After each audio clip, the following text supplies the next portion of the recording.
जो हमारी female lead है वो हमें बता रही होती है कि आज उसकी शादी की 3rd एनिवर्सरी है। आज से 3 साल पहले शाओ लू से मिली थी जो कि हमारा मेल लीड है।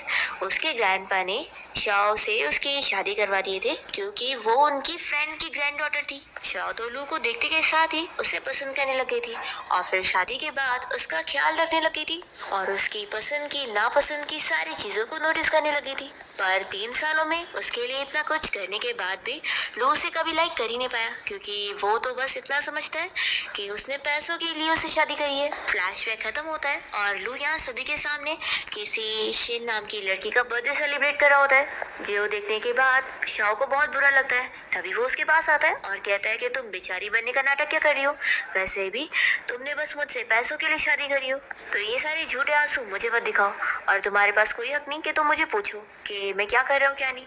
ऐसा कहकर वो चला जाता है और शाओ की बात भी नहीं सुनता कि उसने कोई पैसों के लोभ से शादी नहीं करी। फिर लू जिस लड़की का बर्थडे यहाँ सेलिब्रेट कर रहा था शिन और शाओ की बात भी नहीं सुनता कि उसने कोई पैसों की लोभ से शादी नहीं करी। फिर लू जिस लड़की का बर्थडे यहाँ सेलिब्रेट कर रहा था शिन, वो और उसकी फ्रेंड यहाँ मिलकर शाओ का मजाक उड़ाने लगते हैं कि वो तो बस लू की नाम की वाइफ है और लू तो उस शिन को पसंद करता है, तुम्हें नहीं, और आज तो तुम्हें दिख भी गया होगा।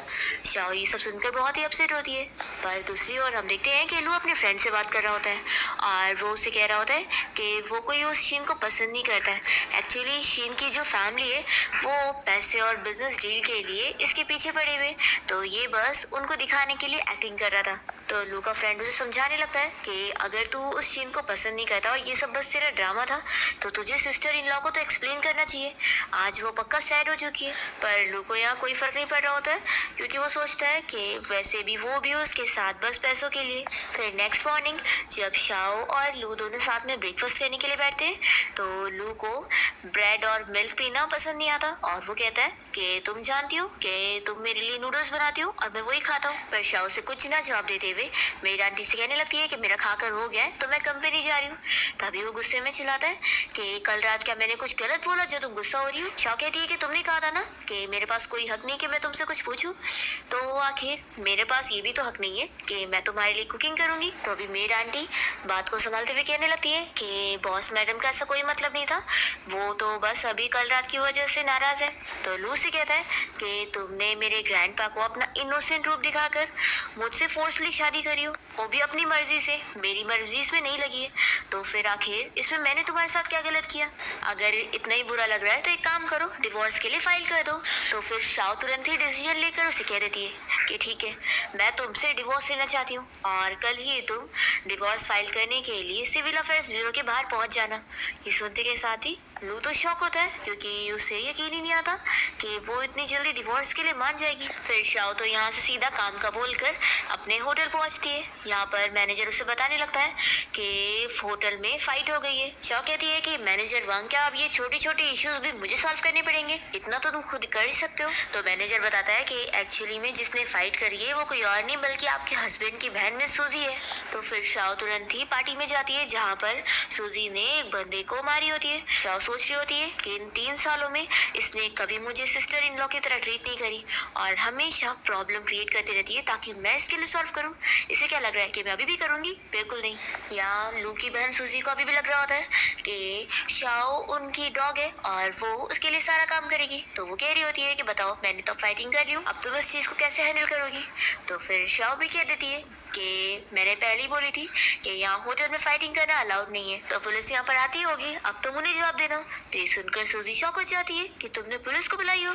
वो उसे चिल्लाने लगती है कि तुम्हारी इतनी हिम्मत, मैं मॉम को बता दूंगी ना तो वो तुम्हें छोड़ेंगे नहीं। तो भी यहाँ पर फिर शॉक को फर्क नहीं पड़ा होता है और वो कहती है कि मैं जा रही हूँ अपना काम करने। तो सूजी कहती है कि अगर तुमने सच में यहाँ पुलिस बुलाई होंगी ना तो मैं अपने भाई को बता दूंगी और वो तुम्हें डिवोर्स दे देगा। तो शॉक कहती है कि जाओ, बोलना है तो बोल दो, और ऐसा कहकर ये चली जाती है। तो सूजी को बहुत गुस्सा आता है और वो तुरंत ही अपनी मॉम को कॉल करके बता देती है कि मॉम उस शाओ की इतनी हिम्मत हो गई है कि उसने मेरे लिए पुलिस बुलाई है। तो फिर उसकी मॉम भी बहुत ही गुस्सा होती है और कहती है कि रुको मैं भी उस लड़की को यहाँ बुला के उसे सबक सिखाती हूँ। दूसरी तरफ हम देखते हैं कि लू अपने ऑफिस में होता है पर उसे शाओ की बातें याद आ रही होती है जो आज उसने सुबह उसे बोली थी कि मैं तुमसे डिवोर्स लेना चाहती हूँ। तभी इतने में इसका फ्रेंड आता है और पूछता है कि क्या हुआ, सिस्टर इन लॉ अब तो उससे डिवोर्स लेना चाहती है। तो लू कहता है कि ऐसा कैसे हो सकता है, वो आखिर मेरी वाइफ की पोजीशन ऐसे थोड़ी ना छोड़ेगी, पैसों के लिए तो उसने मुझसे शादी करी थी। तो ये सब बस उसका नाटक है। तभी इतने में असिस्टेंट आकर बताने लगता है कि बॉस आपकी वाइफ को आपकी मॉम के गार्ड्स लेकर गए क्योंकि आपकी मॉम उनसे मिलना चाहती है। ये सुनकर फिर लू यहाँ परेशान हो जाता है कि आखिर उसकी मॉम अब करना क्या चाहती है।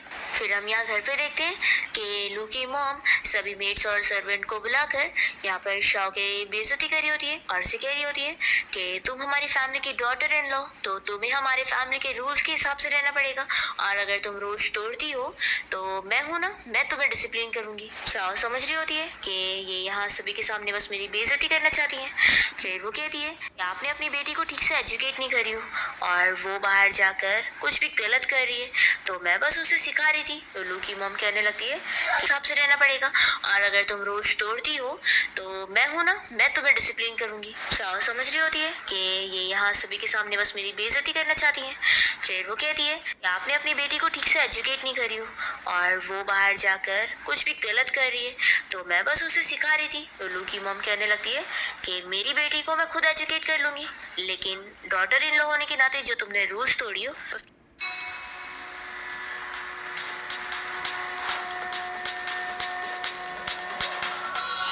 डॉटर इन लॉ होने के नाते जो तुमने रूल्स तोड़ी हो उसके लिए बताओ अब तुम्हारे साथ क्या किया जाए।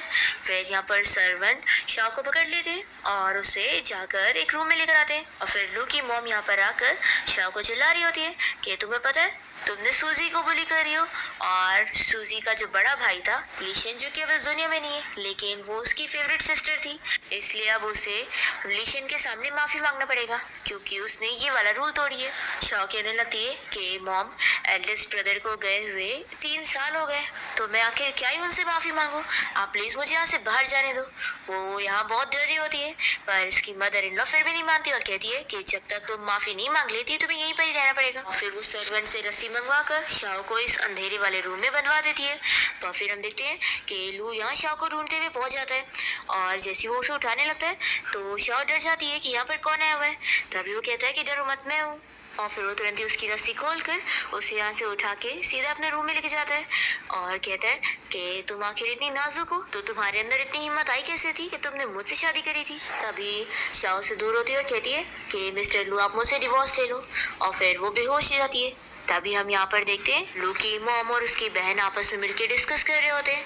यहाँ पर सूजी कहने लगती है कि मॉम अब तो भाई को पता लग गया है कि हमने सिस्टर इन लॉ को सजा दिलाने के लिए रूम में लॉक कर दिए थे, तो अब वो कुछ बोलेंगे तो मॉम कहती है कि अगर तुम्हारे बड़े भाई की मौत नहीं हुई होती तो आज यहाँ उसके डिसीजन नहीं चल रहे होते, तुम डरो मत, वो कुछ नहीं कर सकता है, मैं अभी भी यहाँ पर हूँ। तभी इतने में लू और शाओ यहाँ पर पहुँच जाते हैं, और शाओ लू की साइड लेते हुए उसकी मॉम से कहने लगती है कि आपके बड़े बेटे की मौत के बाद आप सारा का सारा फ्रस्ट्रेशन अपने बेटे लू पे कैसे लगा सकती है। आपको दिख नहीं रहा है कि 3 साल पहले जब आपके बड़े बेटे की मौत हो गई तो उसके बाद सारी चीजें लू ही हैंडल कर रहा है, और या फिर आप ये सब इसलिए कर रही है क्योंकि लू के जो डैड थे उन्होंने आपके साथ सही नहीं किया है, तो सारा बदला आप लू से निकाल रही है। ऐसा बोलकर शाओ बैठ जाती है। लू काफी शौक होता है कि इसने मेरी साइड ली। फिर लू कहता है कि मॉम कल रात आपने जो शाओ को उस अंधेरे रूम में बंद करी हो इसके लिए आप क्या एक्सप्लेन करोगी। तो फिर उसकी मॉम कहती है कि मैंने कुछ ज्यादा नहीं करी, बस इससे पनिशमेंट ही तो दी हूँ। तो फिर लू कहता है कि ठीक है, फिर उस अंधेरे रूम में मैं आपको भी बंद कर देता हूँ, फिर देखते हैं कि आपको भी डर लगता है कि नहीं, फिर आपको पता लगेगा कि आप इसमें गिल्टी हो कि नहीं। तो उसकी मॉम कहती है कि क्या तुम पागल हो गए हो, कैसी बातें कर रहे हो। तो फिर लू कहता है कि मॉम मुझे तो लगता है कि आप हो गई है, लगता है बड़े भाई के जाने के बाद आपका दिमाग ठीक नहीं चल रहा है, तो मैं आपको एक अच्छे से हॉस्पिटल में एडमिट करवा देता हूँ। तो फिर उसकी मॉम गुस्सा हो जाती है कि तुम आखिर कैसी बातें कर रहे हो, सब इस लड़की की वजह से हो रहा है, जब से तुमने इसे शादी कर रहे हो तुम पूरे के पूरे डिफरेंट पर्सन बन गए हो और हमेशा ही मुझे गुस्सा दिलाते रहते हो। और फिर ये सब बोलते हुए उसकी मॉम यहाँ रोने धोने का नाटक करने लगती है। तो फिर शाओ उनके सामने आती है और कहती है कि सच में आप तो बहुत ही एक्टिंग कर लेती हो, क्या इन 3 सालों में मैंने कभी आपसे बदतमीजी करी। मैं हमेशा आपकी बात सुनते आई हूँ और आपका सारा कहना मानी हूँ, और ऊपर से जब आप बीमार हुआ करती थी तो मैं ही आपको हर रोज मेडिसिन सूप बना कर देती थी। तो लू की मॉम कहती है कि ये तुम्हारा फर्ज था, तो फिर शाओ कहती है कि ये कोई मेरा फर्ज नहीं था, मैं तो बस आप पे तरस खा रही थी क्योंकि मेरे पास भी एक मॉम है। और ऐसा बोलकर वो चली जाती है। फिर लू भी तुरंत यहाँ से चला जाता है और वो और शाओ जैसे घर पे आते हैं तो लू कहने लगता है कि सॉरी, आज सब मेरी मॉम की गलती थी और अब से मेरी मॉम जो भी तुम्हें बोलेगी तुम्हें सुनने की जरूरत नहीं है। तो शाओ कहती है कि नहीं नहीं, तुम्हारी मॉम तो बहुत महान है और अगर मैं उनके लिए कुछ ना करूँ तो ये तो मेरे लिए गलत होगा। लू से कहता है कि अगर कुछ भी कभी कोई प्रॉब्लम आती है तो अगली बार तुम मुझे कॉल करना। शाह कहती है कि अच्छा, तो फोन नंबर तुमने ब्लॉक नहीं करे हो लेकिन मैसेजेस को ब्लॉक करके रखे हो। तो वो कहता है कि मैंने नहीं किया हूँ और अगर तुम चाहो तो मैं दोनों ही खोल दूंगा। तो शाह कहती है कि मुझे तुम्हारी जरूरत ही नहीं है क्योंकि इन 3 सालों में भी तुमने मेरे लिए कुछ नहीं करे। ऐसा बोलकर वो अपने रूम में जाती है। फिर यहाँ लू को अपसेट देखकर उसकी जो मेड आंटी है वो उसे समझाने लगती है कि उसकी वाइफ ने इन 3 सालों में सच में कितना कुछ करी है और घर के लोगों की सारी बात मानी है, पर घर के सारे लोग और वो तक सभी उससे डिसरिस्पेक्टफुल रहते हैं। फिर भी उसने स्कोल्ड घर में 3 साल ही बिता ली, ये बहुत बड़ी बात है। मेरी आंटी कहती है कि सच में आपने अपनी वाइफ के साथ गलत नहीं करे।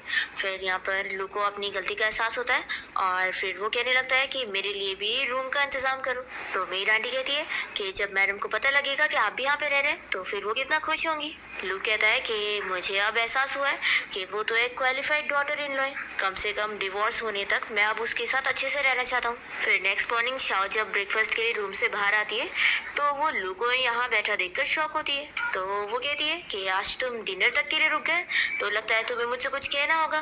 तो फिर लू कहने लगता है कि शाओ तुम अपना खाने पे फोकस करो। तो फिर वो कहती है कि तुम मुझे मेरे नाम से मत बुलाओ, तुम मुझे मिस कहा करो, वही तुम पर अब सूट करता है। तो लू कहता है कि तुम होटल के काम से कुछ दिनों के लिए छुट्टी ले लो और घर पे रेस्ट करो, वैसे भी अब होटल तुम्हारा है, तुम अच्छे से मैनेज कर सकती हो। तो फिर वो कहती है कि इसका क्या मतलब है। तो लू बताता है कि ग्रैंडपा भी तुमसे बहुत खुश है कि तुमने होटल इतना अच्छे से मैनेज करी हो, तो वो होटल तुम्हें ही दे रहे। शाह पूछती है कि क्या डिवोर्स के बाद भी वो मुझे मिलेगा। तो फिर वो कहता है कि ऑफ कोर्स। शाह सोचती है कि अच्छा, तो ये मुझे अच्छे से कोऑपरेट करने के लिए रिश्वत दी जा रही है। शाह कहते हैं कि फिक्र मत करो, मैं तुम्हें परेशान नहीं करूंगी और तुम्हारे साथ डिवोर्स लेने के लिए अच्छे से कोऑपरेट करूंगी। तो अब मैं चाहती हूँ अपने पेरेंट्स के घर से अपना हाउस होल्ड रजिस्ट्रेशन लेकर आ जाती हूँ, तुम अपना खाना एंजॉय करो। ऐसा बोलकर वो चली जाती है और लू सोचता है कि आखिर वो मेरी बातों का गलत मतलब क्यों समझ के गई है। फिर शाह जब अपने घर पहुंचती है तो वो अपने दोनों भाइयों से छुपते छुपाते हुए ऊपर रूम की तरफ जा रही होती है, पर वो दोनों से देख लेते हैं और कहने लगते हैं कि आज हमारे घर में बहुत ही रेयर गेस्ट आई हुई है। अरे ये तो मिस्टर लू की वाइफ है, मैडम लू, आखिर ये यहाँ पर क्या कर रही है। फिर यहाँ पर शाओ का बड़ा भाई जैसे उसे देखता है तो पूछता है कि तुम आखिर इतनी पतली कैसे हो गई हो, क्या वहाँ पर तुम्हें खाना नहीं मिल रहा है। तो ये कहती है कि ऐसी बात थोड़ी ना है, असल में मैं वेट लॉस कर रही हूँ। तो उसका भाई कहता है कि नहीं, इतना ज़्यादा पतला होना ठीक नहीं है, तुम्हें क्या खाना है बताओ। तो फिर शाओ बताने लगती है कि मुझे अपने रूम में से कुछ चीज़ लेना है, तो मैं वही लेने जा रही थी। शाओ के दोनों भाई गैस कर लेते हैं कि जरूर लू ने उसे बुली किया है। तो फिर एक भाई तो यहाँ पर लू को सबक सिखाने के लिए खड़ा होने जा रहा होता है तो दूसरा उसे रोकता है। फ्लैशबैक में हमें दिखाते हैं कि शाओ के दोनों भाई ने उसे मना किए थे कि वो लू से शादी ना करे क्योंकि वो तो उसे पसंद ही नहीं करता, तो क्या पता वो शादी के बाद उसे बुली करेगा। पर शाओ ने जिद करी थी कि नहीं, मैं उसी से शादी करूंगी और वो अपना लगेज लेकर निकल रही थी। तो फिर उसके भाई ने गुस्से में उसे कह दिया था कि ठीक है फिर जाओ और फिर रोते हुए हमारे पास वापस मत आना।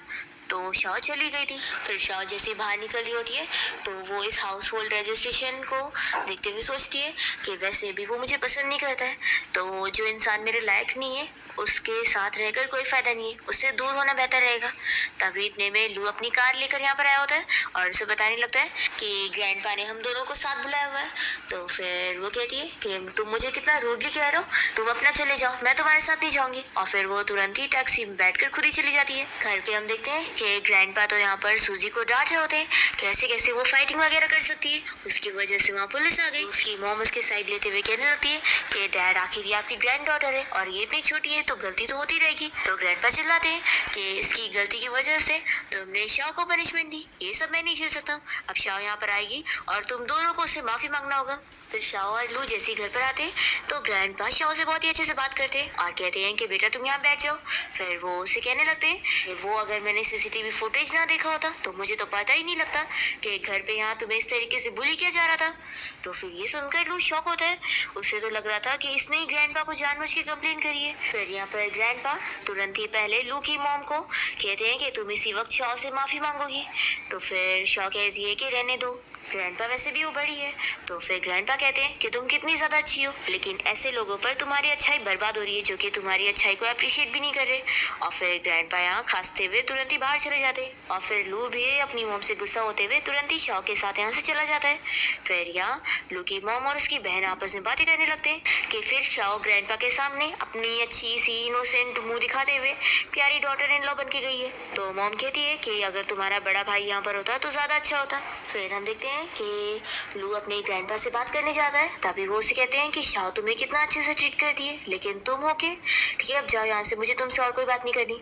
फिर लू और शाओ जब साथ में कार से जा रहे होते तो लू शाओ से सॉरी कहता है कि मैंने तुम्हें गलत समझा था, मुझे लगा था कि ग्रैंडपा को तुम नहीं बताई हो, इसलिए उसके लिए सॉरी। शाओ से कहती है कि कल तुम सुबह रेडी हो जाना, हम दोनों कल सिविल अफेयर्स ब्यूरो जाएंगे अपना डिवोर्स फाइल करने के लिए।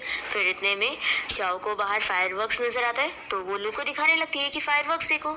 तो फिर बाहर देखते के साथ ही लू सोचता है कि मैंने आज तक ही किसी को बताया नहीं कि मुझे फायरवर्क्स पसंद है, तो इसे कैसे पता। शाओ सोचती है कि आखिर मैं इसे 3 सालों से इतना प्यार जो करती हूँ तो इतनी आसानी से थोड़ी ना खत्म हो सकता है।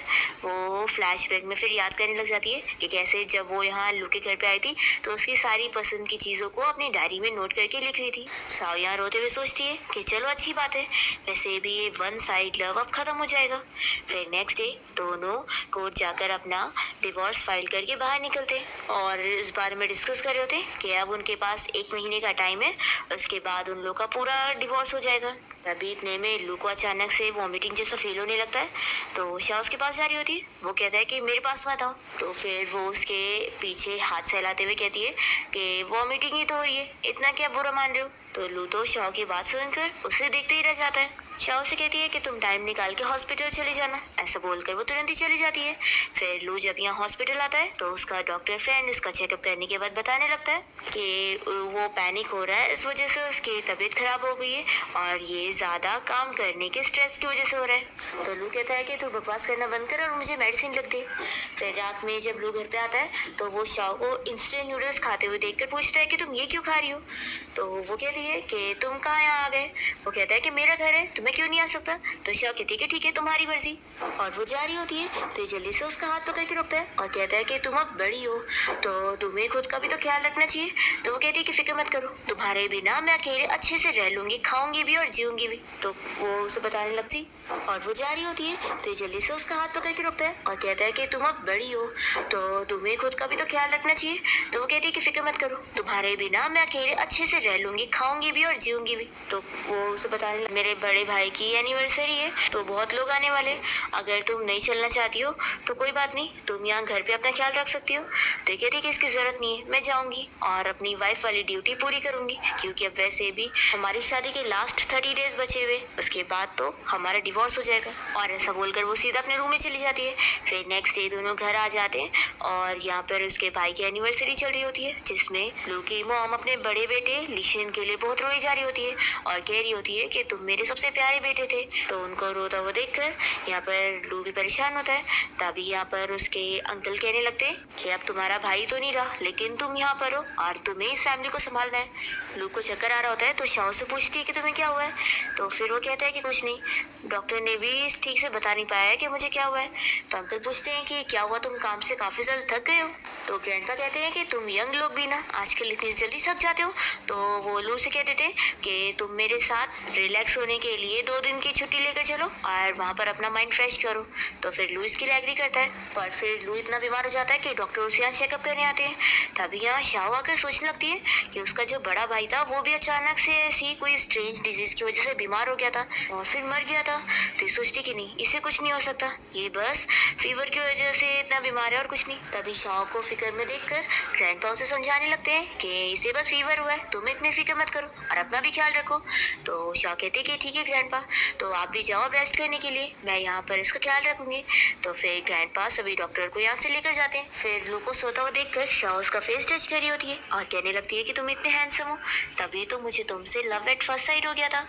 बस सबकी कितनी बुरी बात है कि ये लास्ट टाइम है जब मैं तुम्हारे फीवर में तुम्हारे साथ हूँ और तुम्हारा ख्याल रख रही हूँ, इसके बाद फिर तुम्हारे साथ कोई और होगी। ऐसे बोलकर ये उसके ऊपर सर रख रही होती है। फिर दूसरी तरफ हम लू के अंकल को देखते हैं जो कि शेयर होल्डर्स के के साथ आपस में बातें कर रहा होता है और हमें पता लगता है कि इसने लू की चाय में कुछ जहरीली दवा मिलाया हुआ है जिससे वो धीरे धीरे बीमार होता जा रहा है और इसने ही उसके बड़े भाई को भी इस तरीके से मारा था और अब इसे भी मार के रास्ते से हटाना चाहता है क्योंकि दोनों भाई मरेंगे तभी तो कंपनी से मिलेगी। फिर नेक्स्ट डे हम देखते हैं कि लू का फीवर अभी तक नहीं गया होता है और डॉक्टर भी कुछ कर नहीं पा रहा होता है।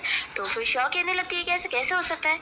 इतने में ग्रैंडपा यहाँ पर आ जाते हैं और बताने लगते हैं कि लू की बीमारी का कुछ अता पता नहीं लग रहा है। तो शॉ कहती है कि ग्रैंडपा ऐसे कैसे हो सकता है, डॉक्टर ही तो इसे ठीक करेंगे ना, आखिर आप उसका ट्रीटमेंट क्यों नहीं करवा रहे, आप उसे ऐसे आधे पे नहीं छोड़ सकते, अगर आप लोग इसका ट्रीटमेंट नहीं करवाएंगे तो कोई बात नहीं, मैं लेकर जाती हूँ। और फिर ऐसे बोलकर ये लू को उठाने लगती है। तभी ग्रैंडपा बताते हैं कि कंपनी में प्रॉब्लम आ गई है। तो फिर शॉ कहने लगती है कि ग्रैंडपा आपके लिए कंपनी ज़्यादा ज़रूरी है या फिर लू, ऐसे चलता रहा तो इसे कुछ हो जाएगा। तो यहाँ पे फिर ग्रैंडपा उसे कोई न्यूज़ ला के दिखा रहे होते हैं। फिर शॉ देखती है न्यूज़ में बताया जा रहा होता है कि जैसे लू का बड़ा भाई मर गया तो कंपनी की सिचुएशन खराब हो गई और इस वजह से लू ने भी खुद मरने की कोशिश की है क्योंकि वो कंपनी को ठीक से नहीं संभाल पा रहा। ऐसा ये लोग रिपोर्टर सारी न्यूज़ बना रहे होते हैं। फिर ये दिखाने के बाद ग्रैंडपा इसे समझाने लगते हैं कि हम लू के बारे में ये चीज़ लीक नहीं होने दे सकते कि वो बीमार है, नहीं तो फिर जो बाहर रूमर फैल रही है वो सच साबित हो जाएगी कि इसने जानबूझ के अपनी जान लेने की कोशिश की है। और फिर ऐसे जो सारे शेयर होल्डर्स हैं वो ऐसे ही चालाक बैठे हुए, वो लू को तुरंत ही हटाने के लिए प्लान बनाने लग जाएंगे, इसलिए तुम थोड़ा वेट करो, मैं अच्छे डॉक्टर का इंतजाम करता हूँ। ऐसा बोल के ग्रैंडपा यहाँ से चले जाते हैं। फिर शाओ तो यहाँ पर लू के लिए बहुत ही परेशान हो रही होती है और अपसेट होकर कहने लगती है कि तुम कब ठीक होगे, और फिर वो यहीं पर ही सो जाती है। उसके सोने के बाद लू तो यहाँ से उठ जाता है और उसे अपने कोट से कवर करके वो बाहर आता है अपने ग्रैंडपा से बात करने। और हमें यहाँ पता लगता है कि वो तो बस बीमार होने का नाटक कर रहा है क्योंकि उसके ग्रैंडपा और उसे दोनों को अपने अंकल के बारे में पता है कि वो ये सारी हरकतें कर रहा है उसे मारने के लिए। इसलिए लू और उसके ग्रैंडपा ने प्लान बनाया कि वो बस जानबूझ के झूठा बीमार होने का नाटक करेगा। और फिर ये लोग यहाँ पर अपने प्लान के मुताबिक अंकल की पोल खोलने के लिए चले जाते हैं। फिर जब शाओ की नींद खुलती है तो मेड आंटी उसे बताने लगती है कि लू काम से गया हुआ है। तो फिर ये सुनते के साथ ही फिक्र करने लगती है कि वो अभी ठीक थोड़ी ना था, ऐसे कैसे चला गया। तो आंटी कहती है कि अभी वो ठीक है। फिर शाओ तुरंत ही न्यूज़ में देखती है जिसमें बताया जा रहा होता है कि लू का जो बड़ा भाई है वो असल में जिंदा है और अब वो वापस आ चुका है और लू भी कोई बीमार नहीं है। और ये सारी झूठी न्यूज़ फैली हुई थी और लू अब कंपनी का चेयरमैन बन गया है और उसके अंकल को जेल हो गई है। शाओ जब ये न्यूज़ देखती है तो वो खुश हो जाती है, पर फिर वो इस बारे में सोचती है कि उसने मुझसे ये चीज़ छुपाया हुआ था।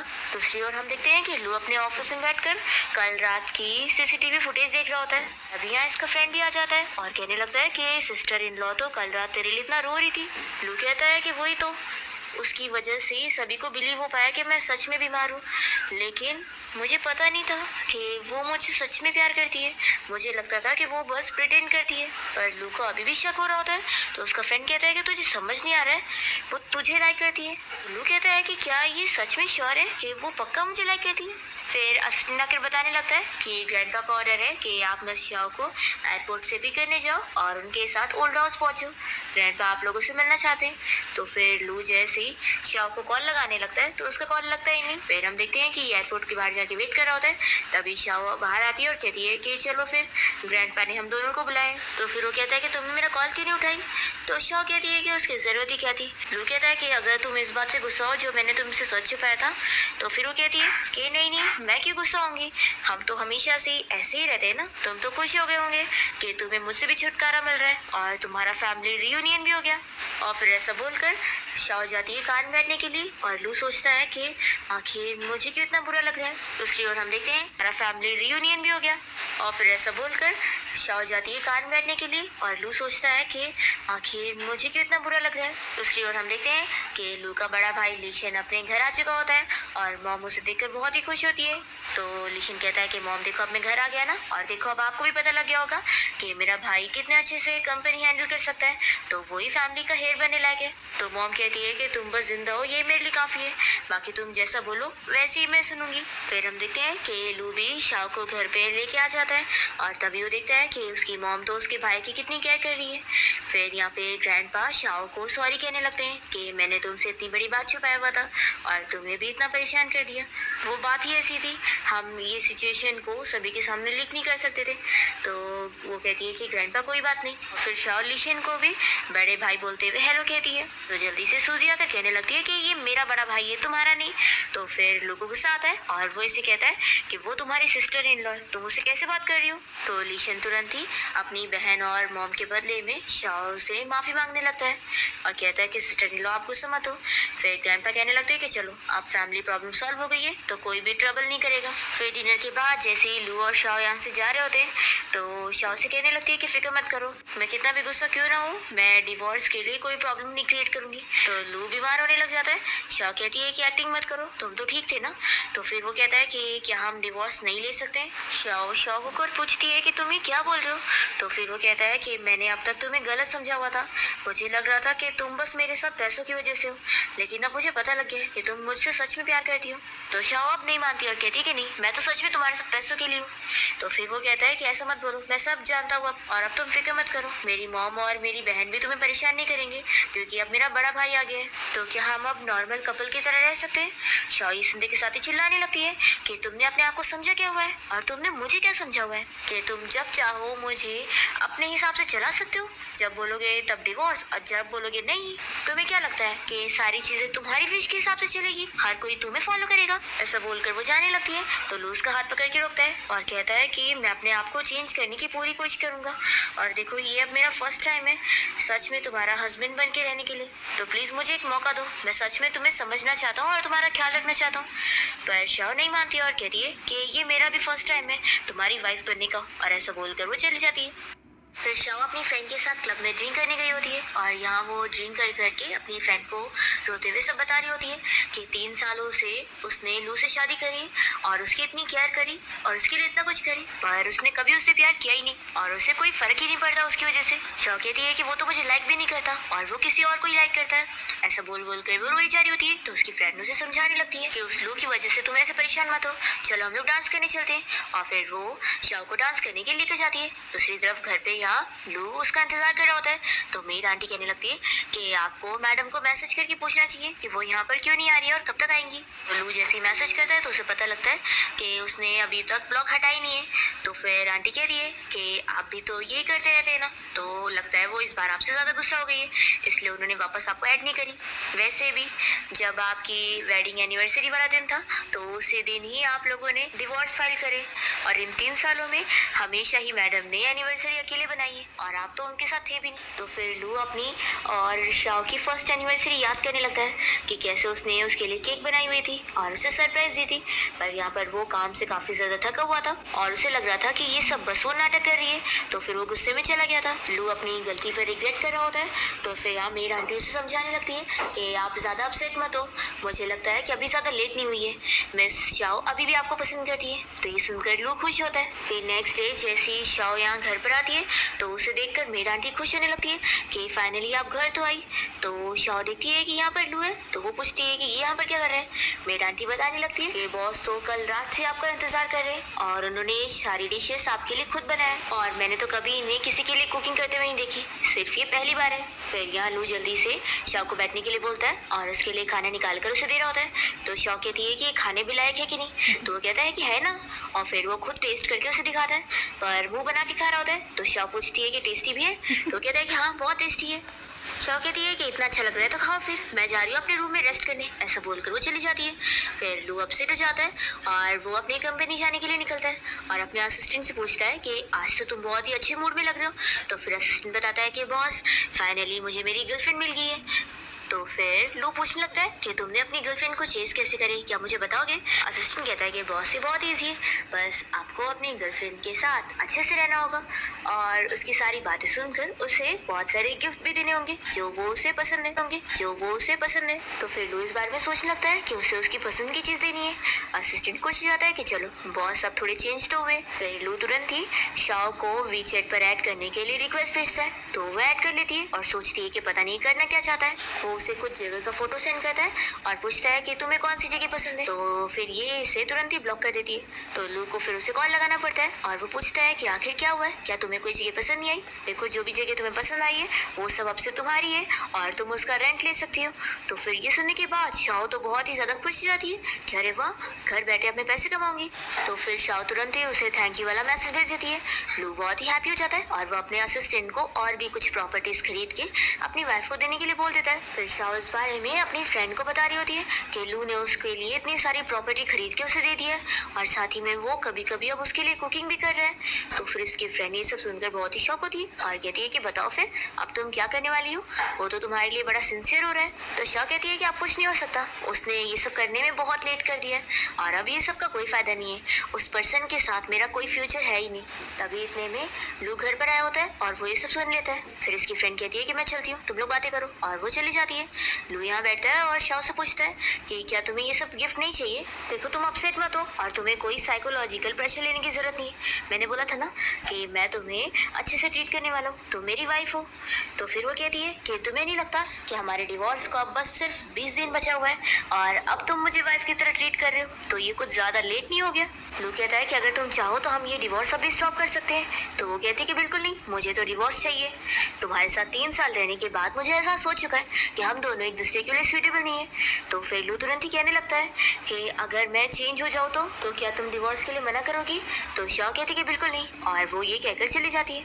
फिर इसके बाद हम देखते हैं कि लू अपसेट होकर काफ़ी ड्रिंक कर लेता है और वो सपने में देखता है कि शाओ से छोड़कर जा रही होती है। तो वो उसे मना रहता है कि प्लीज़ मुझसे डिवोर्स लेकर ऐसे मुझे छोड़कर मत जाओ। तुम कहोगी कि तुम्हें डॉग चाहिए तो मैं तुम्हें डॉग भी दिला दूंगा, मुझे उससे एलर्जी है तो मैं एलर्जी की मेडिसिन भी ले लूँगा, प्लीज़ मुझे छोड़कर मत जाओ। तो वो उसे और ढकेलती है और चली जाती है और ये बस रोता रह जाता है और यही सारी चीज़ें वो बस सपने में देख रहा होता है। फिर नेक्स्ट हम देखते हैं कि शाओ अपनी फ्रेंड के साथ कहीं बाहर गई होती है। तभी उसकी फ्रेंड कहती है कि क्या हुआ, उस लू ने तुम्हें इतने सारे गिफ्ट दिया फिर भी तुम उसकी बातों में पिघली नहीं? तो शाओ कहती है कि अच्छा मजाक मत उड़ाओ। तभी इतने में यहाँ पर शाओ का कोई पुराना फ्रेंड आया होता है जो कि अब कॉलेज से ग्रेजुएट हुआ होता है, लोगों को बता रहा होता है। इतने में शाओ को एक कार हिट होने वाली होती है तो जल्दी से वो यहाँ शाओ को बचा लेता है और इतने पास शाओ के खड़े होकर उससे पूछ रहा होता है कि तुम ठीक तो हो ना? तभी हम देखते हैं कि लू कार में बैठ कर ये सब देख लेता है और वो तो बहुत ही जेलस होकर असिस्टेंट को चलने बोलता है। फिर नेक्स्ट सीन में हम देखते हैं कि लू बहुत ही ड्रंक होकर यहाँ क्लब में पड़ा होता है। तो उसका फ्रेंड आकर उसे देखने के बाद पूछता है कि क्या हुआ है, तू तो ऐसे दिख रहा है जैसे तेरी वाइफ तुझे छोड़कर चली गई है। लू ये सुनने के साथ ही अपने फ्रेंड से कहता है कि तेरी वाइफ तुझे छोड़कर चली गई है। तो फिर उसका फ्रेंड कहता है कि लगता है सच में यही हुआ है, तभी तो तू इतना गुस्सा हो रहा है। फिर इतने में लू को यहाँ पर फिर से शाओ नजर आ रही होती है इल्यूजन में और वो उसे चिल्ला रही होती है कि अब तुम कोई मेरा हस्बैंड नहीं हो, मैं तुम्हें छोड़कर जा रही हूँ, तुमने अब बहुत लेट कर दिए। तो फिर लू से बहुत बार सॉरी कहने लग जाता है और कहता है कि वाइफ मुझे छोड़कर मत जाओ। तभी ये सब देखते हुए इसका फ्रेंड तुरंत ही शाओ को कॉल करके उसे कहने लगता है कि सिस्टर इन लॉ यहाँ पर आ जाओ, लू बहुत ही ज़्यादा ड्रंक हो गया है तो उसे पिक करके लेके जाओ। फिर इसके बाद शाओ यहाँ लू को लेने के लिए आ जाती है और उसका फ्रेंड उसे लू को बैठाने में हेल्प करवा देता है और कहता है कि सिस्टर इन लॉ इसका ख्याल रखना। फिर कार से जाते वक्त लू जैसे ही शाओ को देखता है तो वो सोचता है कि लगता है ये फिर मेरा सपना है। फिर वो कहने लग जाता है कि बेबी तुम कुछ बोलती क्यों नहीं? तो बेबी सुनकर शाओ कहती है कि अच्छा तो तुम समझ रहे हो कि मैं तुम्हारी वो शीन हूँ, तुम जरूर उसे इसी नाम से बुलाते होंगे। वो तुरंत ही उस पर गुस्सा करने लग जाती है और कहती है कि ध्यान से देखो कि मैं कौन हूँ, दोबारा मुझे बेबी मत कहना। तभी असिस्टेंट ये सब देख रहा होता है और सोचता है कि मेरे कोल्ड बॉस ऐसे डॉग की तरह बन जाएंगे, मुझे पता नहीं था। फिर नेक्स्ट डे शाओ घर पर होती है और अपनी फ्रेंड को कॉल पर ये सब बता रही होती है कि कल लू कैसे ड्रंक हो गया था और वो मुझे शीन समझकर मुझे बेबी कह रहा था, वो उसे इसी नाम से बुलाता है। शाओ की फ्रेंड को ये सब सुन के गुस्सा आ जाता है। शाओ कहती है कि मैं अब तक समझ रही थी कि उसे प्यार करने ही नहीं आता, लेकिन ऐसी बात नहीं है, वो प्यार करना जानता है, बस वो मुझे ही नहीं प्यार करता, यही बात है। तभी फिर शाओ की फ्रेंड उसे इस बारे में पूछती है कि मैंने जो तुम्हें बिजनेस डीलर के बारे में बताई थी तुम उसके लिए जाओगी कि नहीं? तो शाओ कहती है कि ऑफ कोर्स जाऊंगी, अब तो वैसे भी मेरा डिवोर्स होने वाला है, तो उसके बाद मुझे एक न्यू जॉब का इंतजाम करना है। तो उसकी फ्रेंड कहती है कि ठीक है फिर मैं तुम्हें पिक करने आती हूँ। तभी इतने में लू अपने रूम से बाहर आता है और वो शाओ को थैंक्स करने लगता है कल रात के लिए। तो वो कहती है कि इसकी ज़रूरत नहीं है। तभी लू अपने फ्रेंड की बात याद करने लगता है कि कल वो उससे पूछ रहा था कि तुम्हारी सिस्टर इन लॉ को अब मैं कैसे मनाऊँ। तो फिर वो कहता है कि अगर तुझे उसे सच में मनाना है ना तो तुझे अब इनिशिएटिव लेना पड़ेगा। तो फिर यहाँ लू शाओ से कहता है कि तुम्हें काम पे जाना है ना तो मैं तुम्हें छोड़ देता हूँ, वैसे भी आज असिस्टेंट ने छुट्टी ली है तो मैं खुद ही ड्राइव करके जा रहा हूँ। शाओ मान जाती है और फिर दोनों जब साथ में कार से जा रहे होते हैं तो शाओ अपना मोबाइल फ़ोन देखकर हंसी होती है। तो लू ड्राइव करते हुए देखकर सोचता है कि लगता है ये वही कल वाले लड़के से बात कर रही होगी। फिर वो पूछता है कि तुम्हारी काम की छुट्टी कब होगी। तो शाओ कहती है कि आज मुझे कुछ ज़रूरी काम है तो मेरा वेट करने की ज़रूरत नहीं, मैं लेट आऊँगी। तो फिर लू अपसेट हो जाता है और फिर तभी सामने वो देखता है कि एक हस्बैंड वाइफ लड़ते हुए जा रहे होते हैं। वो वाइफ अपने हस्बैंड को चिल्ला रही होती है कि तुम बस हर वक्त अपने फ़ोन पे लगे रहते हो, तो क्या तुम्हें अब मेरे साथ नहीं रहना है। या लू देख रहा होता है कि शाओ भी ऐसी मोबाइल में लगी हुई है और उसके ऊपर ध्यान नहीं दे रही है। तो फिर वो अपनी कंपनी में आने के बाद इस बारे में सोच रहा होता है कि मेरी वाइफ मुझसे कितना ज़्यादा कोल्ड है, आखिर मैं क्या करूँ उसे मनाने के लिए। तभी फिर असिस्टेंट आकर उसे पूछने लगता है कि बॉस आज आपको एक बिजनेस डिनर के लिए जाना है और उसका टाइमिंग 8 बजे का है। तो लू मना करने लगता है कि मैं नहीं जाने वाला। तो फिर असिस्टेंट बताता है कि बॉस मुझे ऐसा लगता है कि शायद आपकी वाइफ वहीं पर जाने वाली है, मुझे ऐसी कुछ न्यूज़ मिली है।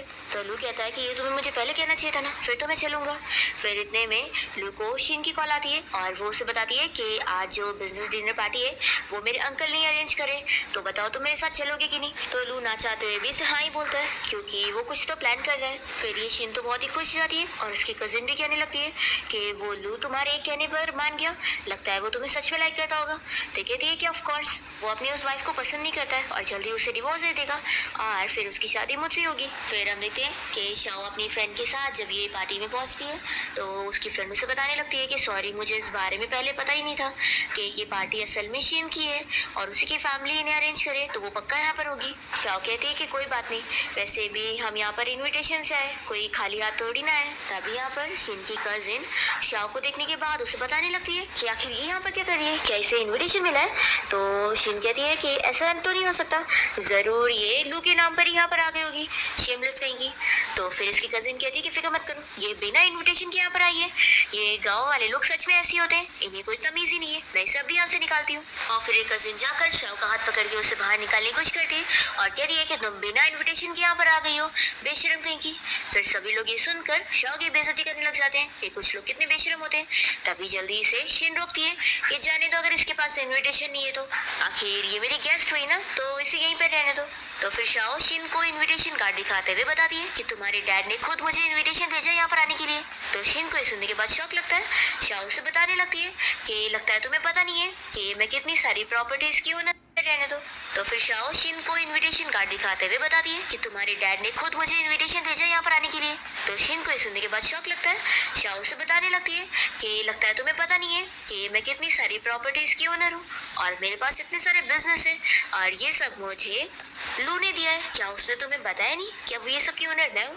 तो शिन का मुंह बंद हो जाता है और वो अपनी फ्रेंड से कहती है कि तुम चुप बैठो, इसे यहीं पे रहने दो। फिर तभी इतने में सामने से वेट्रेस खाना लेकर आ रही होती है। तो शिन जानबूझ के बीच में पैर करके वेट्रेस को गिरा देती है ताकि वो गरम गरम खाना शाओ के ऊपर गिर जाए और फिर यहाँ शाओ का तो पैर जल जाता है। ये देखकर शिन को खुशी मिल जाती है और इतने में लू पार्टी में आया होता है तो सभी लोग बातें करने लगते हैं और शिन जल्दी से उसे मिलने चली जाती है। शाओ सोचती है कि 3 साल पहले भी हमारे बीच में इतनी दूरियां थी और आज भी, और शायद ये हमेशा ही रहेंगी। फिर इतने में जैसे ही लू यहाँ शाओ को देखता है तो तुरंत ही उसके पास भाग कर आता है और उसके पैर में चोट देखकर पूछता है कि तुम्हारा पैर कैसे जल गया। तो शाओ से चिल्लाने लगती है कि ये सब तुम्हारी वजह से हुआ है। तो यहाँ पर लू तुरंत ही उसे उठा लेता है। शाओ गुस्से में होती है और कहती है कि उतारो मुझे, पर वो नहीं उतारता और यहाँ शिन और उसके फ्रेंड को गुस्से में हटने के लिए बोलता है और उसे बाहर लेकर जाता है। पर शाओ बाहर आने के बाद बहुत ही गुस्सा होने लगती है और कहती है कि ये सब प्रिटेंड क्या कर रहे हो, अब भी उतार दो मुझे, और वो उसके ऊपर हाथ भी उठा देती है। फिर यहाँ वो उसे छोड़ देता है और शाओ कहती है कि मुझे कोई फर्क नहीं पड़ता कि तुम मेरी केयर करते हो कि नहीं। तभी यहाँ लू तुरंत ही उसके पैर पे फूंकने लग जाता है और शाओ उसे चिल्लाती है कि तुम पूरे पागल हो चुके हो। फिर वो उसे हॉस्पिटल लेकर आता है और यहाँ डॉक्टर फिर उसके पैर में ट्रीटमेंट कर रहे होते हैं और लू बाहर बैठकर इंतजार कर रहा होता है। तो इसका डॉक्टर फ्रेंड आकर कहने लगता है कि मुझे तुझसे ये चीज़ बहुत पहले पूछनी थी कि अब तो सिस्टर इन लॉ को सच में लाइक करता है या फिर तुझे बस उन 3 सालों का रिग्रेट हो रहा है जो तूने उसकी केयर नहीं किया। लू का फ्रेंड उसे समझाता है कि देख, अगर ये गिल्ट है ना तो उस उसके लिए भी ये अच्छा रहेगा कि तू उसे जाने दे दे, तभी वो खुश रह पाएगी। तो फिर लुई से बताने लग जाता है जब वो उसके ग्रैंडपा ने उसे शाओ से सबसे पहली बार मिलाए थे और वो इतनी क्यूट सी थी और उससे इतना अच्छे से बात कर रही थी, तो उसने सबसे पहली बार स्माइल किया था। तो सुनने के बाद उसका फ्रेंड कहता है कि फिर तो तेरी बातों से लग रहा है कि तू सच में सिस्टर इन लॉ को लाइक करता है। तो फिर उसका फ्रेंड कहता है कि फिर तूने शादी के बाद उसे इतने बुरे तरीके से क्यों ट्रीट किया। तो फिर लुई से बताने लगता है कि जब मेरी शादी हुई थी तब मेरे लिए शादी इतनी इंपॉर्टेंट नहीं थी और मुझे तो बस फैमिली के लिए टूल बनाया जा रहा था, क्योंकि मेरा बड़ा भाई उस वक्त घर पे नहीं था और इस वजह से मुझे बहुत चिढ़ हो रही थी, जो कि मैंने शाओ पर निकाल दिया और उस पर ध्यान ही नहीं दिया। पर मैं अब अच्छे से जान गया हूँ कि ये गिल्ट नहीं है, बल्कि मैं उसे सच्ची में लाइक करता हूँ, बस मुझे बहुत लेट एहसास हुआ है। फिर नेक्स्ट मॉर्निंग जैसे ही शाओ उठती है तो वो लू को अपने पास बैठा देखकर शॉक होती है और कहती है कि तुम यहाँ पर क्या कर रहे हो। तो फिर वो बताता है कि मैंने कल रात की पार्टी की सीसीटीवी फुटेज देखा और मुझे साफ पता लगा है कि उस चीन की वजह से तुम्हारे पैर में चोट लगी थी, इसलिए मैंने उस चीन के साथ अपने बिजनेस करना छोड़ दिया। शाओ कहती है कि क्या हुआ, तुम्हारी बेबी इस वजह से गुस्सा नहीं होगी। तो फिर लू ये सुनते के साथ ही याद करता है कि जब वो बहुत ही ड्रंक हो गया था और शाओ के साथ कार में बैठकर जा रहा था तभी उसने उसे बेबी बोला था। फिर ये तुरंत ही इसे एक्सप्लेन करता है कि उस दिन जो मैंने तुम्हें बेबी बोला था वो मैं तुम्हें कह रहा था। वो तुरंत ही शाओ को पुरानी चीज़ों के लिए एक्सप्लेन करते हुए कहने लगता है कि मैं सच में तुम्हें लाइक करता हूँ। शाओ कहती है कि क्या तुम मेरे साथ ऐसे मजाक करना बंद करोगे। तो फिर वो कहता है कि मैं सच कह रहा हूँ, देखो अब तो मैं उस चीन को बिल्कुल कांटेक्ट भी नहीं करने वाला हूँ, मैं बस बिजनेस के लिए उसके साथ ये सब एक्टिंग कर रहा था, क्योंकि वो भी बिजनेस के लिए मेरा फायदा उठा रही थी, लेकिन अब तो हमारे बीच में ये भी नहीं रहा है, मैं उससे बिल्कुल नहीं मिलने वाला। शाओ ये सब सुनने के बाद उससे कहती है कि तुम चाहे जो करो मुझे कोई फर्क नहीं पड़ता। तो लू कहता है कि रुको, मैं भी तुम्हारे साथ तुम्हारी मॉम से मिलने चलने वाला हूँ, उन्होंने मुझे कॉल करके बुलाया है कि उनकी तबीयत ठीक नहीं है। ये सुनकर शाओ कहती है कि ये कब हुआ। फिर दोनों साथ में शाओ की मॉम के घर पे पहुंचते हैं और लू ने यहाँ साथ में गिफ्ट्स भी लेकर आया होता है। तो शाओ कहने लगती है कि ये सब तुमने कब खरीदे। तो वो कहता है कि मैंने सब पहले से ही खरीदा था, मॉम को पसंद आएगा। फिर जैसे ही शाओ की मम लू को देखती है तो वो तो बहुत ही खुश हो जाती है और कहने लगती है कि तुम गिफ्ट भी लेकर आए हो। फिर वो इन लोग के साथ बैठकर बातें करती है और कहने लगती है कि लू तुम तो जल्दी घर आते नहीं हो और इतने दिनों बाद आए हो। तो वो कहता है कि मम सॉरी, अब से मैं अक्सर शाओ के साथ यहाँ पर आया करूँगा। फिर वो पूछने लगता है कि शाओ के दोनों भाई कहाँ पर हैं। तो फिर मॉम बताती है कि वो दोनों अब भी बाहर गए हुए। तो फिर लू कहता है कि मुझे पता है कि वो दोनों अभी भी मुझे एक्सेप्ट नहीं कर पाए, लेकिन मैं आपसे कह रहा हूँ कि मैं शाओ का बहुत ही अच्छे से ख्याल रखूँगा और अब तो और भी ज़्यादा। और ऐसा बोलकर वो शाओ को अच्छे से मसाज दे रहा होता है। तो फिर शाओ खुश नहीं हो रही होती है। मॉम कहती है कि तुम लोग आपस में बातें करो, मैं कुछ खाना बनाती हूँ, और वो किचन में चली जाती है। तो फिर शाओ लू से कहती है कि चलो आप नाटक करना बंद करो, और वो दूर जाके बैठती है। तो वो कहता है कि वाइफ आखिर मैं क्यों नाटक करूँगा, मैंने तुम्हें बताया था ना कि मैं तुम्हें सच में लाइक करता हूँ। तो शाओ कहती है कि ये सब की ज़रूरत नहीं है, और हाँ अगली बार मेरी मॉम तुम्हें कॉल करेंगी ना तो उन्हें ज़्यादा बात करने की ज़रूरत नहीं है। तो फिर लू कहता है कि लेकिन तुम्हारी मॉम तो मेरे यहाँ आने से बहुत खुश है। तो वो कहती है कि वो इसलिए खुश है क्योंकि वो तुम्हें और मुझे साथ में खुश देखना चाहती है, लेकिन अब मैं तुम्हारे साथ खुश नहीं हूँ, इसलिए तुम्हें ये सारे नाटक करने की ज़रूरत नहीं है। फिर लू तुरंत ही उठकर जाने लगता है। तो शाओ कहती है कि तुम कहाँ जा रहे हो। वो कहता है कि मैं जा रहा हूँ तुम्हारी मॉम के साथ उनकी कुकिंग में हेल्प करने के लिए, मैंने सुना हूँ कि तुम्हें अपनी मॉम के हाथ का बनाया हुआ खाना पसंद है, तो मैं भी कुछ सीख लूँ। ऐसा बोलकर वो किचन में चला जाता है। फिर उसके बाद शाओ तो यहाँ बैठे बैठे सो चुकी होती है। तो उसकी मॉम और लू यहाँ पर आकर आपस में उसी के बारे में बात कर रहे होते हैं। शाओ की मॉम लू को उसके बचपन के बारे में बता रही होती है। तो ये सब जानकर फिर लू भी हंसने लगता है। शाओ की मॉम कहती है कि जाओ ये तो सो गई है तो इसे रूम में लिटा दो। फिर जब वो उसे रूम में लिटा देता है तभी यहाँ पर उसकी फोटोज को देखने लगता है, और फिर इतने में इसे यहाँ पर अपनी और उसकी ड्राइंग मिलती है। तो ये देखकर वो बहुत ही खुश होने लगता है। तभी जल्दी से शाओ से ये पेपर ले लेती है। तो वो पूछता है कि तुमने किसे ड्रॉ करी हो। ये कहती है कि बहुत टाइम पहले ड्रॉ करी थी ना, इसलिए मुझे याद नहीं है। तो लू कहता है कि तुमने हम दोनों को ड्रॉ करी हो। तो शाओ कहती है कि लेकिन अब ये ड्राइंग मेरे लिए कोई मायने नहीं रखती, और वो इसे डस्टबिन में फेंक कर चली जाती है। तो लू जल्दी से उन पेपर को डस्टबिन में से निकाल लेता है। फिर इतने में से इसके असिस्टेंट की कॉल आती है। तो कहने लगता है कि हाँ शेन फैमिली के जो सारे एविडेंस है उसे पुलिस को दे दो, ताकि वो पूरी फैमिली बर्बाद होनी चाहिए। दूसरी तरफ हम देखते हैं कि शिन के डैड को पुलिस अरेस्ट करने पहुंच जाती है और उन्हें इलीगल काम की वजह से पकड़ के लेके जाती है। तो यहाँ पर शिन ये सब देखकर बहुत ही गुस्सा होती है और सोचती है कि मैं उस शाओ को छोड़ूंगी नहीं, लू ने उसकी वजह से मेरे साथ ये सब किया है। तो दूसरी तरफ हम देखते हैं कि शाओ अपनी फ्रेंड को क्लब से पिक करने गई होती है, और तभी यहाँ पर हान भी आया होता है। तो उसे देखकर शाओ की फ्रेंड कहने लगती है कि मुझे पक्का पता है कि तुम मेरी शाओ को पसंद करते हो, फिक्र मत करो, वैसे भी 10 ही दिन बचे इसका डिवोर्स होने को। फिर उसके बाद तुम इसे चेस कर सकते हो, मैं तो तुम्हें सपोर्ट करूंगी। तो शाओ कहती है कि तुम ड्रंक हो ना, इसलिए कुछ भी बातें कर रही हो। देखो हान और मैं बस फ्रेंड्स हैं। तो ये सुनकर तो हान को अच्छा नहीं लग रहा होता है।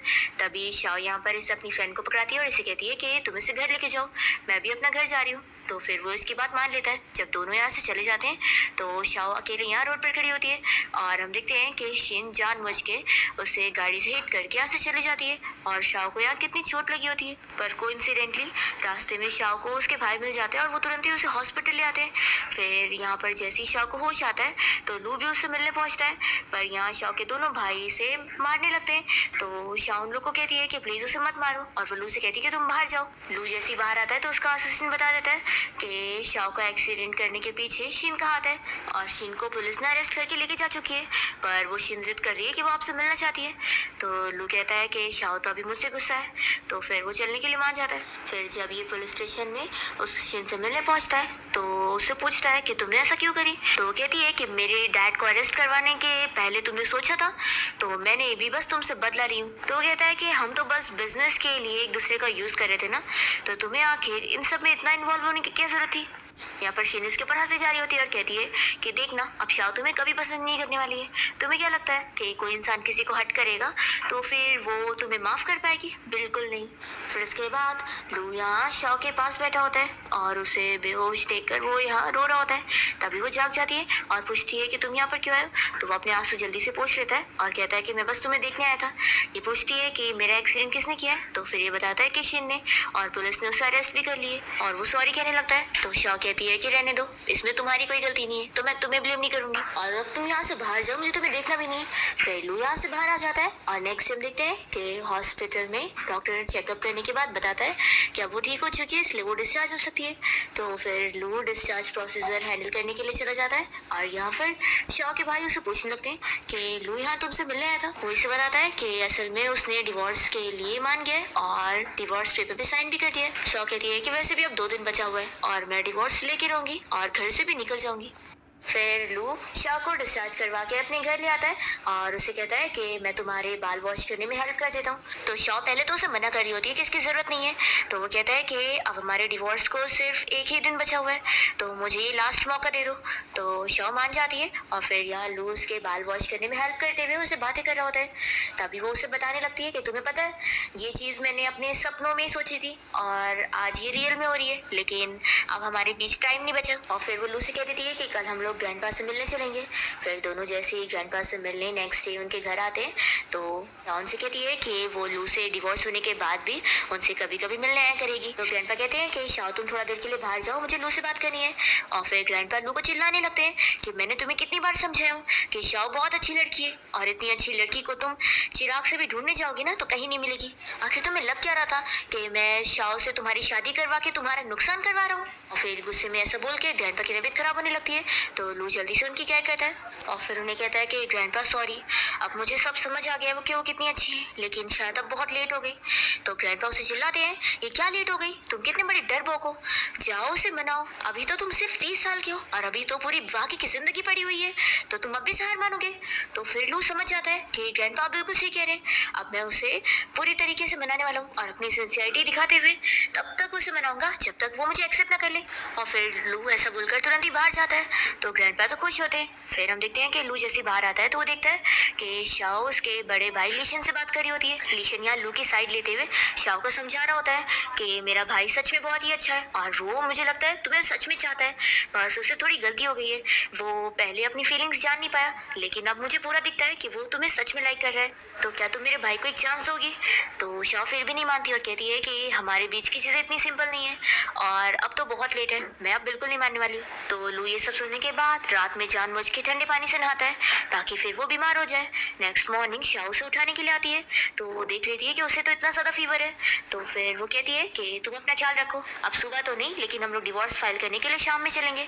तो फिर ये जानबूझ के वापस से ठंडे पानी में नहाकर और बीमार होने का नाटक करता है, पर इस बार शाओ नहीं मानती और कहती है कि बस थोड़ी देर की बात है और तुम्हें चलना ही पड़ेगा। तो फिर लू हार मान जाता है और शाओ के साथ डिवोर्स ले लेता है। जैसे ही दोनों डिवोर्स सर्टिफिकेट लेकर बाहर आते हैं तो लू अपसेट होकर कहने लगता है कि प्लीज़ क्या तुम कम से कम मेरी फ्रेंड्स बन के रह सकती हो। मैं नहीं चाहता कि तुम मेरी लाइफ से पूरी तरीके से गायब हो जाओ। ऐसे बोलकर फिर वो बेहोश हो जाता है। फिर लू की नींद अगले सुबह खुलती है और यहाँ पर उसका फ्रेंड बैठा होता है। लू पूछने लगता है कि शाओ कहाँ पर है।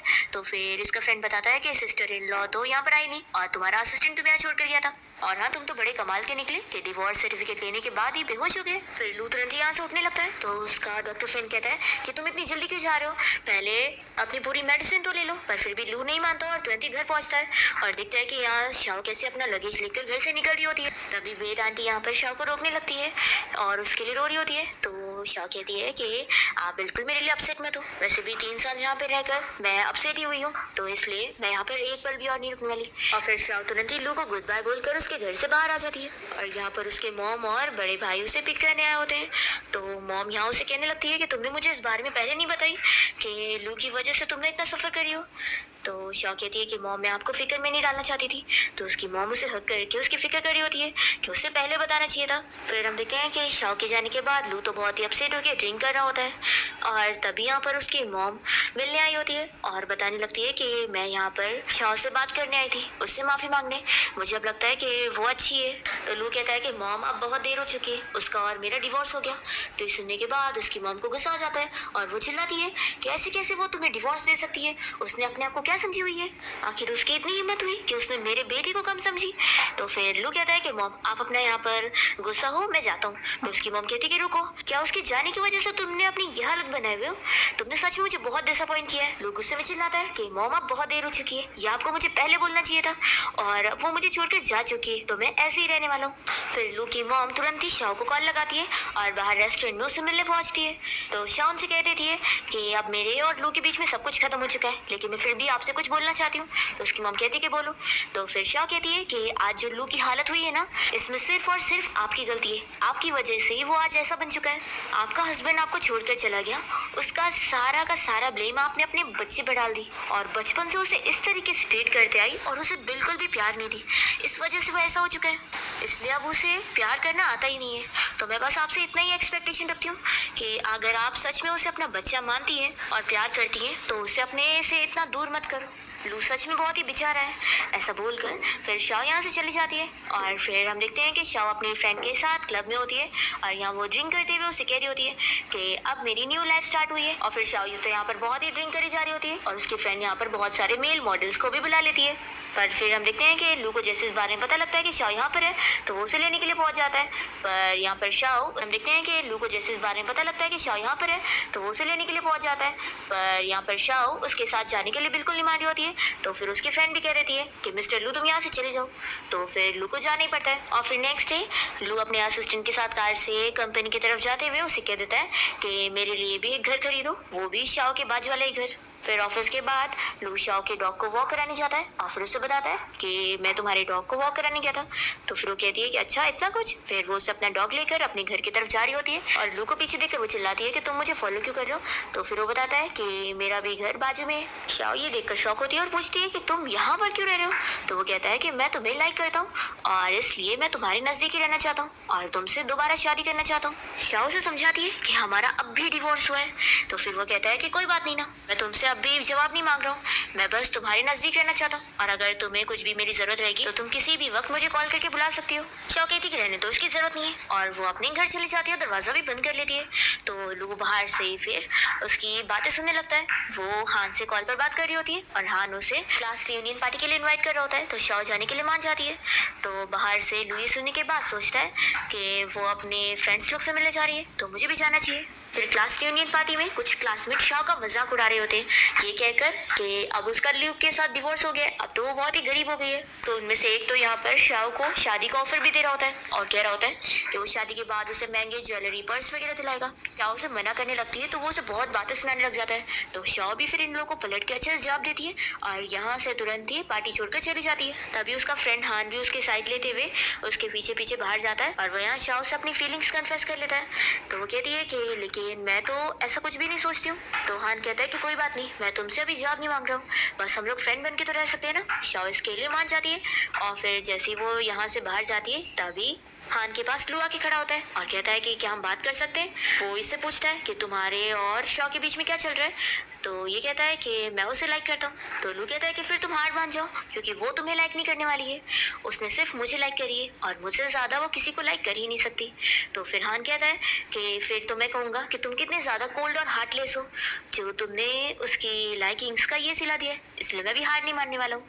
ऐसा बोलकर हान यहाँ से चला जाता है। फिर नेक्स्ट सीन में हम देखते हैं कि लू जब अपनी कंपनी में होता है तो उसका फ्रेंड उसे बताने लगता है कि तेरी वाइफ वहाँ ऑक्शन पार्टी में गई हुई है। तो लू कहता है कि तुझे कैसे पता लगा? तो उसका फ्रेंड कहता है कि उसने अपने पोस्ट पे डाली है, लगता है उसने तुझे ब्लॉक करी इसलिए तुझे पता ही नहीं चला। लू को गुस्सा आ रही होती है और फिर वो भी ऑक्शन पार्टी में जाने के लिए निकलता है। हम देखते हैं कि शाओ हान के साथ ऑक्शन पार्टी के लिए गई होती है और उसे थैंक्स कर रही होती है कि अगर तुमने मुझे टिकट ना दिए होते तो मैं यहाँ पर आ भी नहीं पाती।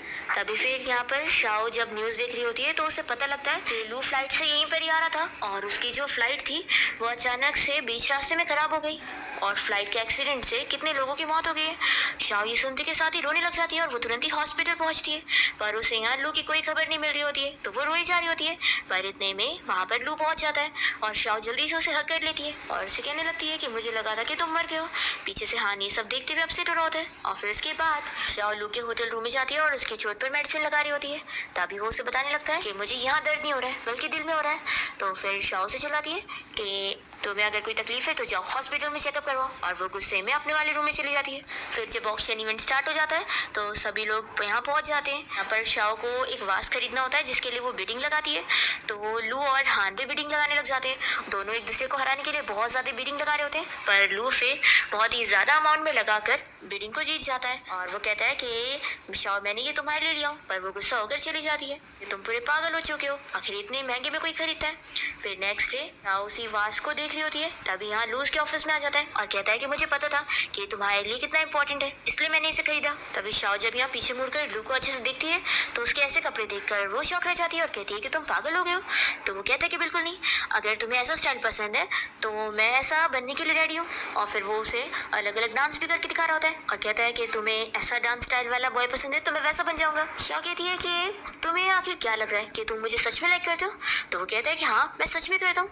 तो शाओ कहती है कि बिल्कुल नहीं, तुम्हें बस अब अजीब लग रहा है, क्योंकि मैं जो तुम्हें इतने 3 सालों से लाइक करती थी और अब मैं नहीं कर रही हूँ इसलिए तुम्हें गिल्ट फील हो रहा है, तुम्हें अब रिग्रेट हो रहा है जिसे तुम लाइकिंग समझ रहे हो।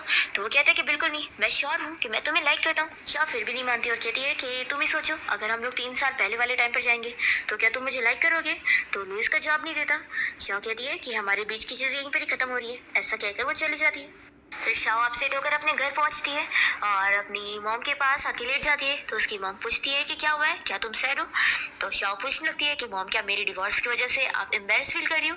तो उसकी मॉम उसे समझाने लगती है कि डिवोर्स इतना इंपॉर्टेंट नहीं है, तुम्हारी खुशी ज़्यादा इंपॉर्टेंट है। और फिर उसकी मॉम उसका मुंह ठीक करती है और कहती है कि तुम यहाँ पर बैठो, मैं तुम्हारी फेवरेट खाना तुम्हारे लिए बना खिलाती हूँ। फिर जैसे उसकी मॉम जा रही होती है तभी अचानक से उन्हें चक्कर आ जाता है और वो यहीं पर ही बेहोश हो जाती है।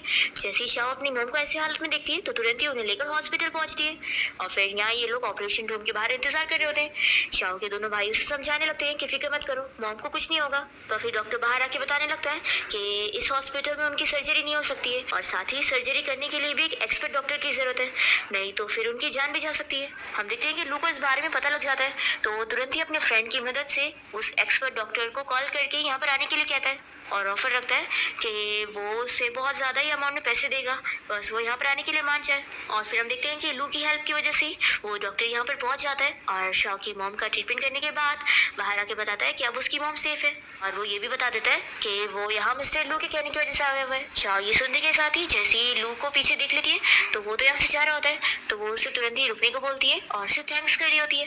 पर तभी लू सोचता है कि वो बिल्कुल सही कह रही है, मुझे अब उससे डिस्टर्ब नहीं करना चाहिए, वो अपनी न्यू लाइफ स्टार्ट करना चाहती है। इसलिए लू यहाँ से शाओ और हान को साथ छोड़कर चला जाता है और लू को जाता हुआ देखकर शाओ यहीं पर ही खड़ी होती है। तो हान उसे कहने लगता है कि वो तुम्हें सच में लाइक करता है। फिर शाओ की मॉम को जब होश आ जाता है तो शाओ उनसे मिलने जाती है और तभी उसकी मॉम पहचान जाती है कि तुम ज़रूर कुछ सोच में हो। तो फिर वो बताती है कि वो लू के बारे में भी कैसा फील कर रही है और उसे समझ नहीं आ रहा है कि वो उसे अब क्या जवाब दे। तो यहाँ पर मॉम कहने लगती है कि वैसे तो उसने तुम्हें 3 सालों तक हर्ट करा है, तो मैं उसे ऐसे तो नहीं माफ़ कर सकती। सकती हूँ, लेकिन फिर भी सब कुछ तुम पे डिपेंड करता है कि तुम क्या फील करती हो और तुम क्या चाहती हो। दूसरी तरफ लू हान से मिलने जाता है और दोनों आपस में शाओ के बारे में बात करते हैं। यहाँ पर हान कहता है कि मैं गिव अप करने के लिए रेडी हूँ, क्योंकि मुझे लगता है कि शाओ तुम्हारी सबसे ज़्यादा केयर करती है और मैं उसकी खुशी चाहता हूँ। तो बस तुमसे मुझे यही उम्मीद है कि दोबारा शाओ को हट मत करना। अगर तुमने उसे दोबारा रुलाया ना तो मैं उसे तुमसे छीन लूंगा। और फिर वो यहाँ लू से कहता है कि अब तुम बैठे बैठे देख क्या रहे हो, जाओ अब जल्दी से शाओ के पास। तो फिर लू यहाँ से सीधा हॉस्पिटल पहुँचता है और तभी वो देखता है कि शाओ जब बिल भरने जा रही होती है तभी एक गुंडा उसके ऊपर नजर रखा होता है और उसे चाकू मारने वाला होता है। तो जल्दी से लू शाओ के सामने आकर उसे बचा लेता है और तभी यहाँ उसे चोट लग जाती है। पर फिर एक्चुअली में हमें पता लगता है कि चोट नहीं लगी है, बस वो चोट लगने का नाटक कर रहा होता है। और फिर शाओ से चिल्लाने लगती है कि अब ये नाटक करना बंद करो। तो वो उसे हक करके रोकता है और कहता है कि वाइफ तुम मुझे ऐसे छोड़ के नहीं जा सकती हो। तो शाओ कहती है कि अब हमारा डिवोर्स हो गया तो मुझे वाइफ भी मत बोलो। तो कहता है कि बेबी प्लीज हम लोग वापस से शादी कर लेते हैं। शाओ कहती है तुम कैसी हरकत कर रहे हो, तुम्हारे अंदर तो बिल्कुल शर्म नहीं रही। तो कहता है कि हाँ नहीं है, मैं तुम्हें लाइक करता हूँ, इसलिए वाइफ प्लीज मुझसे शादी कर लो और मुझे छोड़कर मत जाओ। शाओ कहती है कि तुम जैसे हरकतें कर रहे हो ना कोई देखेगा तो कहता है कि मुझे कोई फर्क नहीं पड़ता। लू कहती है कि ठीक है एक्टिंग करते रहो, मैं तुम्हारा वीडियो बनाऊंगी। तो वो फिर भी करे जा रहा होता है और उसे मनाया जा रहा होता है और फिर तभी उसकी गाल पे किस कर लेता है। फिर नेक्स्ट सीन में हम देखते हैं कि लू अपने फ्रेंड के साथ जब कार से जा रहा होता है तो वो उसे बताने लगता है कि तुम्हें पता है मेरी वाइफ पूरी रात मेरे साथ थी और अब वो सच में पिघल रही है। और ऐसा बोलकर वो शो ऑफ कर रहा होता है। तभी इतने में फिर जैसे वो शाओ को देखता है तो तुरंत ही भाग कर जाता है और उसे रोकने लग जाता है। तो शाओ कहती है कि मुझे ज़्यादा परेशान मत करो, नहीं तो मैं सच में तुम्हें ब्लॉक कर दूंगी। तो लू मानकर चुप हो जाता है। शाओ कहती है कि वाह तुम तो सच में मेरी बात सुन रहे हो। तो फिर वो कहता है कि मैं अपनी प्यारी और क्यूट वाइफ की बात जरूर सुनूंगा। तो शाओ तो अब उससे बहुत ज़्यादा खुश होती है। फिर नेक्स्ट सीन में हम देखते हैं कि शाओ की फ्रेंड लू को इस बारे में बताती है कि शाओ के घर की वाटर पाइप खराब हो गई है, तो ये तुम्हारे पास अच्छा मौका है, उसके घर पे जाओ और उसकी हेल्प कर दो। तो फिर लू बड़ा खुश जाता है और शाओ के घर पे उसकी वाटर पाइप ठीक करने के लिए पहुंच जाता है। शाओ कहती है कि तुम्हें कुछ आता भी है। तो वो कहता है कि वाइफ में बहुत ही टैलेंटेड हूँ, पर फिर वो यहाँ गलती से पाइप को ही फोड़ देता है, उसमें से पानी निकलने लगता है। तो शाओ फिर यहाँ स्लिप होकर गिरने वाली होती है पर लू जल्दी से उसे बचा लेता है और तभी मौका देखकर उसे किस कर लेता है। पर फिर शाओ जल्दी से यहाँ से भाग लेती है। तो फिर लू उसके पास टॉवल लेकर पहुंचता है और ये उसे देखकर सोचती है कि अब ये मेरा एक्स हस्बैंड है, आखिर मैं कैसे इसे अप्लाई कर सकती हूँ। फिर नेक्स्ट सीन में हम देखते हैं कि शाओ जैसे अपने घर से बाहर निकलती है तो इसे लू बाहर खड़ा हुआ मिल जाता है और वो इसे कहने लगता है कि अब तुम्हें मेरे लिए रिस्पॉन्सिबल होना पड़ेगा, आखिर वो मेरी फर्स्ट किस थी। शाओ कहती है कि ये सारी बकवास बंद करो और सीधे बोलो कि क्या काम था। तो लू बताता है कि ग्रैंडपा तुम्हें बहुत मिस करे और उन्होंने हम दोनों को साथ घर बुलाया। तो फिर कहती है कि मैं ऐसे नहीं जाऊंगी, तुम्हें मुझे प्लीज करना पड़ेगा।